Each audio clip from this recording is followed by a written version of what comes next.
يا مساء الخير، يا رب تكونوا بخير وفي أحسن حال. النهاردة معانا حلقة جديدة. هنتكلم فيها عن مصطلح مهم جدا وموضوع مهم جدا، وهو الأمن الغذائي. ومعانا الباش مهندس محمد فتحي، من الناس المميزة في المجال، الناس الشاطرة جدا. احنا سعداء جدا حقيقي بوجودك معانا يا باشمهندس. وهنسيب حضرتك دلوقتي المايك معاك، وحابين الأول نتعرف بحضرتك أكتر، وكمان تعرفنا أكتر عن إيه هو الأمن الغذائي. بسم الله الرحمن الرحيم. شكرا لحضرتك يا مهندس جوزيف على التقدمة الجميلة. طبعا بشكر حضرتك وبوجه الشكر والتحية لكل الناس المتابعين على صفحة حضرتك وعلى مواقع التواصل الاجتماعي. طبعا أنا أعرفكم بنفسي، أنا المهندس محمد فتحي أبو هاني، حاصل على بكالوريوس الهندسة الزراعية سنة 2016، باحث في الماجستير في جامعة بنها، ومؤسس المبادرة الوطنية للاكتفاء الذاتي والأمن الغذائي المصري، وباحث ومحاضر وخبير بمجال الأمن الغذائي المصري والعربي. ما شاء الله، أهلا وسهلا بك يا باشمهندس. ربنا يخليك يا جوزيف. تمام، ممكن تعرفنا أكتر يا باشمهندس عن إيه هو الأمن الغذائي؟ بص حضرتك، هو لو بصينا النهارده لمصطلح الأمن الغذائي، هنلاقي هو يعني عدة افتراضات. تمام. الافتراض الأول هو تواجد الغذاء. الافتراض الثاني هو سهولة الحصول على الغذاء. الافتراض الثالث هو مدى لأي مدى نحن نحتاج الغذاء في وقت تواجد الغذاء. طبعا تحس ان الثلاث مصطلحات يعني ايه قريبين من بعض. تمام. لكن احنا النهارده مثلا ممكن نقول يا جماعه ايه هو الامن الغذائي. يعني لو هنتكلم بالصيغه العاميه، هنقول والله ان احنا ما يبقاش عندنا مشكله في سلعه ما. وعلى فكره الامن الغذائي ملوش علاقه باسعار الغذاء. يعني تمام. الامن الغذائي بيعني توافر السلعه، تمام. ان السلعه تكون موجوده مفيش عليها ازمه. دي احنا السلعه، انما بقى بالنسبه لسعر السلعه في حد ذاتها، دوت بقى بيتقيم نتيجه للتضخم الموجود في السوق، او العرض والطلب اللي هو المرونه السعريه اللي موجوده في السوق. تمام. تمام جدا. طب ممكن يا باشمهندس تقولنا ايه الفرق بين المصطلح الامن الغذائي وسلامة الغذاء؟ ممكن تفهمنا اكتر، لانه في كتير بيتلخبط بين المصطلحين دول ومش عارف ايه الفرق، فممكن حضرتك توضح لنا ايه الفرق بين الامن الغذائي وسلامة الغذاء؟ بص حضرتك، هو الامن الغذائي وسلامه الغذاء لا بديل عنهما في اي شيء. النهارده هو مصطلح الامن الغذائي زي ما قلت لحضرتك هو توفر السلعه. سلامه الغذاء هو توافر السلعه بصورتها الصالحه للاستخدام الادمي، وطبقا تمام. للمعايير الموجوده او المعايير الادميه المتفق عليها، سواء المواصفات الاوروبيه، المواصفات الامريكيه، المواصفات العربيه، او المواصفات القياسيه المصريه. بتختلف هذه القياسات من بلد الى بلد، ولكن في الاول وفي الاخر احنا بنقول ان سلامه الغذاء مقترنه اقترانا تاما بالامن الغذائي. سلامه الغذاء بتعني المنتج النظيف المعبأ بشكل كامل، الخالي من البكتيريا، الخالي من الفطريات الممرضه، الخالي من المتبقيات المبيدات. هو ده المنتج الصحي اللي اول ما يتناوله الانسان ما يحصلش فيه اي مشاكل. لذلك احنا ما بنفرحش من وجود اي محصول بشكل كبير. تمام. وممكن يكون مثلا المحصول متوفر عندنا في السوق، بس في الوقت نفسه للاسف مش موجود عندنا الجوده بتاعته او سلامه الغذاء الشامله ليه. تمام جدا، جميل جدا يا هندسة. طيب دلوقتي ممكن توضح لنا يا باشمهندس ازاي الزراعة الذكية او التكنولوجيا ممكن يكون ليها دور وتساهم في تحقيق الامن الغذائي؟ بص حضرتك، هو بالنسبه للزراعه الدقيقه او استخدام الاي اي او السيميوليشن، او النهارده بنشوف الافكار الجديده اللي ظاهره، او الاكوابونيك والهيدروبونيك والكلام ده كله، تمام. دوت شيء ما عادش في الرفاهيه. يعني احنا مثلا ما ينفعش نقول والله النهارده من ضمن الرفاهيه استخدام الاكوابونيك او الهيدروبونيك او استخدام تمام. الذكاء الاصطناعي. احنا بنتكلم النهارده ان عدد سكان العالم سنه 2050 هيوصل 10 مليار. فاصبح النهارده النظم الحديثه اصبحت فرضا وليست سنه زي ما بيقولوا يعني. تمام. فالنهارده احنا بنتكلم في ايه بقى؟ بنتكلم مثلا في الاكوابونيك. الاكوابونيك لابد منها. بنتكلم مثلا في الزراعه الحيويه، بنتكلم في الزراعات الحديثه.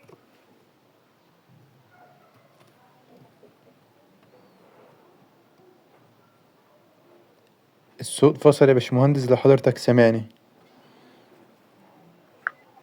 كده سامعني مهندس زيف؟ كده تمام حضرتك. فاحنا النهارده بنتكلم في هذه النقطه اللي الموضوع بقى مهم جدا، واصبح النهارده احنا ازاي نوفر. ليه بقى؟ لان استخدام التكنولوجيا النهارده مش بس بيديني المحصول الكبير. النهارده بقدر اسيطر على الافات، بقدر احقق الانتاجيه العاليه، بقدر احد من استخدام المبيدات والمواد اللي هي الغير مسموح بها، بقدر اوفر في التكاليف الموجوده. خصوصا النهارده زي ما احنا بنشوف مثلا احنا عاوزين نزرع المحصول الفلاني، يقول لك والله معلش اصل المحصول دوت هيكلف اكتر من هو من انتاجته، هيصبح استيراده احسن لانه عاوز عماله وعاوز. فالنهارده احنا لازم نحط ده كله في ضمن معطيات التشغيل اللازمه. جميل جدا. تمام جدا يا هندسة. طب خلينا نبدأ برضو في سؤال تاني. من وجهة نظر حضرتك هل في مشاريع أو مبادرات ناجحة في مصر حاليا؟ طبعا مبادرة حضرتك ما شاء الله يعني أنا متابعها جدا وسعيد جدا يعني بوجودي معاك في المبادرة، ده شيء أسعدني. ما شاء الله مبادرات ناجحة وبتقدم محتوى وحياة مميزة جدا. ولكن ممكن تكلمنا أكتر عن النقطة دي لو في مثلا مشاريع تاني مبادرات تاني برضو، عشان بحيث لو أنا مثلا دلوقتي كحد مستمع وحابب أستفيد أكتر عن الأمن الغذائي. طبعا اول حاجه انا يعني هكون سايب وسيله التواصل الخاصه بحضرتك ده بعد اذنك طبعا، ولينكات المبادره بحيث لو حد حب يستفسر عن حاجه، حد حب ينضم طبعا يقدر يتواصل معك دايركت ان شاء الله. ولكن هل في ممكن مشاريع تاني مبادرات تاني ممكن الشباب تستفيد منها برضو؟ طبعا النهارده في اكتر، بسم الله ما شاء الله، في اكتر من مبادره موجوده وشبابيه وجميله جدا. يعني مثلا في مبادره رابطه شباب زراعه مصر، تمام. المهندس محمد الاتريبي، بسم الله ما شاء الله. عندنا مبادره جمعيه مهندس زراعي في جامعه الازهر، المهندس نور الدين احمد. عندنا مبادره الهرم الاخضر، المهندس طارق كوره. تمام. وغيره في كتير جدا. وفي رؤيه خضراء، المهندس احمد لبيب. تمام. في ناس كتير بسم الله ما شاء الله عامله شغل.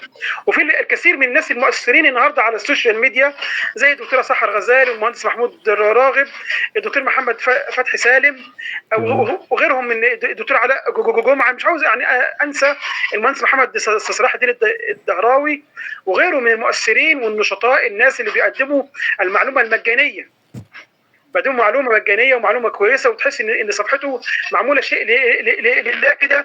اي حد من الناس الزراعيين او الناس اللي هم المهتمين بمجال الامن الغذائي او الاستدامه الزراعيه او الزراعه الحيويه ممكن يخش على صفحات الناس دي على فكره النهارده ويستفاد. ولكن انا عاوز برضه اقول حاجه للخريجين وشباب الجامعات. النهارده انتوا اقيمت عليكم الحجه. بمعنى ايه؟ حضرتك النهارده عندك التليفون وعندك النت، مفيش النهارده مبرر انك تقول انا ما اعرفش. النهارده حضرتك تخش على اليوتيوب او على شات جي بي تي او على الديب سيك او اي محرك من محركات البحث او غيره بتلاقي المعلومه مفصصه وكامله. ايام زمان ما كناش احنا بنلاقي الكلام ده. ايام زمان انا فاكر وانا في الجامعه ما كناش برضو يعني لسه النت ما كانش لسه محركات البحث لسه يعني زي دلوقتي كده، ما كانش في ادوات الذكاء الاصطناعي. كنا بنروح المكتبه برضو وكنا بنشوف وكنا نخش على النت. ما كانش جوجل بالفاعليه دي. النهارده جوجل في عنده محرك بحث هو بالذكاء الاصطناعي. في النهارده الديب سيك، في النهارده الجي بي تي، في النهارده كثير من المحركات. فاصبح النهارده الطالب النهارده او الخريج ملهوش لازم يكون انسان مجتهد ويعرف يجيب المعلومه ازاي، وهو اللي يدرب من نفسه. كنا الاول بنقول يا جماعه احنا عاوزين ندرب الخريجين وندرب الشباب ونعمل ندوات. النهارده ممكن واحد يحصل على الماجستير والدكتوراه وهو قاعد في البيت عن بعد. صحيح صحيح، تمام جدا تمام جدا يا هندسة. طيب دلوقتي لو في شباب حابب يشارك في دعم الأمن الغذائي، فإزاي ممكن يشارك؟ بص حضرتك، احنا عامه بالنسبه للمبادره الوطنيه للاكتفاء الذاتي والامن الغذائي المصري، تمام. هي قائمه على العمل التطوعي. جميل جدا. وطبعا حضرتك عارف، حضرتك طبعا عضو أكيد. معانا، وده يعني شيء يشرفنا، اللي احنا عندنا تسلم اعضاء جدا. كتير جدا، وعندنا اكثر من 20 اداره موجوده داخل المبادره، وفي الكثير من العمل التطوعي، والحمد لله قدمنا كتير من المبادرات ديت. فالحمد لله الباب مفتوح قدام اي حد، سواء هو محاضر او طالب، يجي يشرفنا في اي وقت، واحنا تحت امره في اي حاجه ان شاء الله. جميل جدا يا هندسة. طب لو حابب أسمع نصيحة من حضرتك لأي حد من الشباب حابب يشتغل في مجال الأمن الغذائي، فتنصحه بإيه يا حضرتك؟ والله بص حضرتك، انا عاوز اقول حاجه برضو، انا عاوز انصح كل اتفضل. الشباب، ويمكن ان هنصح خريج الزراعه بشكل عام والهندسه الزراعيه بشكل عام. ليه بقى؟ تمام. لان النهارده منظومه الامن الغذائي بتتحقق من 12 او 15 قسم الموجودين في الكليه. تمام. يعني مش قسم واحد بس. النهارده انا مثلا عشان اطلع الانتاج السليم لازم اقول والله عندي قسم الكيمياء الحيويه اللي بيحلل لي العناصر المختلفه والمواد الكيميائيه المختلفه. عندي قسم الوراثه اللي بيعمل لي انتخاب في الاصناف وغيره وغيره. عندي تمام. قسم النبات اللي بيعمل لي فسيولوجي النبات وبيفهم الفسيولوجي بتاع النبات محتاج ايه. عندي مثلا قسم الهندسه الزراعيه اللي بيعمل عمليات الميكنه وهندسه الري وهندسه الصناعات الغذائيه وحفظ الاغذيه والكلام ده كله. اصبح النهارده جميع الكليات، جميع الاقسام الهندسه الزراعيه او اقسام الزراعه بشكل عام مسؤوله بشكل مباشر عن الامن الغذائي كلا في مكانه. ومش حاجه اسمها ده قسم تعبان وقسم اي حاجه، واحد يقول انا دخلت والله قسم الوراثه كده وخلاص، دخلت قسم الكيمياء وخلاص. لا، قسم حضرتك لو جينا نطبق النهارده هيبقى ليه الاهميه القصوى في معانا ان شاء الله في منظومه الامن الغذائي بشكل عام. جميل جدا يا هندسة، تمام جدا. طب إيه أكتر معلومة حابب حضرتك الناس تعرفها عن الأمن الغذائي؟ يعني في معلومة معينة مثلا شايف والله إنه الناس محتاجة تعرفها، معلومة تفرق معاهم مثلا، تصحح معلومة مثلا. وارد يكون في ناس واخدة مثلا معلومة خطأ مثلا من السوشيال ميديا، فحضرتك شايف إن المعلومة دي منتشرة، فحاب حضرتك توضحها مثلا. اتفضل معاك. انا عاوز اقول كلمه حلوه قوي، وان شاء الله كلمه يعني هتبسط الناس كتير جدا. بالنسبه لموضوع الامن الغذائي، في معلومه ان شاء الله خدوها مني. مصر ان شاء الله قادره على تحقيق الامن الغذائي إن شاء خلال الله. عده اعوام قليله إن شاء الله يا ان باشمهندس. شاء الله. إن شاء الله. عندنا النهارده من مشروعات في تيتوشكا، في الفرافره، في شرق العوينات، في سينا. عندنا النهارده مشروعات بدا النهارده المستثمرين يعرفوا يعني ايه الاكوابونيك. الاول ما كنا نروح لاي واحد مستثمر او راجل اعمال نقول له عاوزين نعمل صوبه في الاكوابونيك، يا عم انت ناس فاضيه، يا عم انتوا بتقولوا ايه؟ انا هجيب حته الصوبه وازرعها كده ارضي وتجيب لي انت وخلاص. كان الاكوابونيك او الزراعه الحيويه مقتصره على الباحثين بس. النهارده احنا بسم الله ما شاء الله بنشوف رجال اعمال اخذوا المبادره بقى بيربوا وبيعملوا تهجين لانواع النباتات، بيعملوا تهجين لانواع الحيوانات زي الاغنام وغيره وغيره. تمام. في النهارده اتجاه لتربيه الابقار ذات الانتاج العالي من الالبان. فاصبح النهارده الحمد لله في ثقافه الامن الغذائي موجوده. فاحنا عاوزين ايه بقى يا مهندس جوزيف؟ انا كنت يمكن في مقابله من حوالي شهر على احدى الاذاعات، تمام. فالمذيع بيسالني بيقول حضرتك يا باشمهندس محمد ايه امتى نحقق الامن الغذائي المصري؟ قلت له والله تمام. احنا في عندنا مثلث لو اتقفل هنحقق الامن الغذائي المصري في مسافه صغيره. قال تمام. لي هو المثلث؟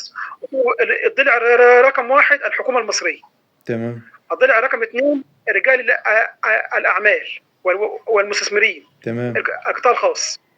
الضلع الثالث وهو الضلع العلمي اللي هو متوسل في الجامعات وفي المراكز البحثيه.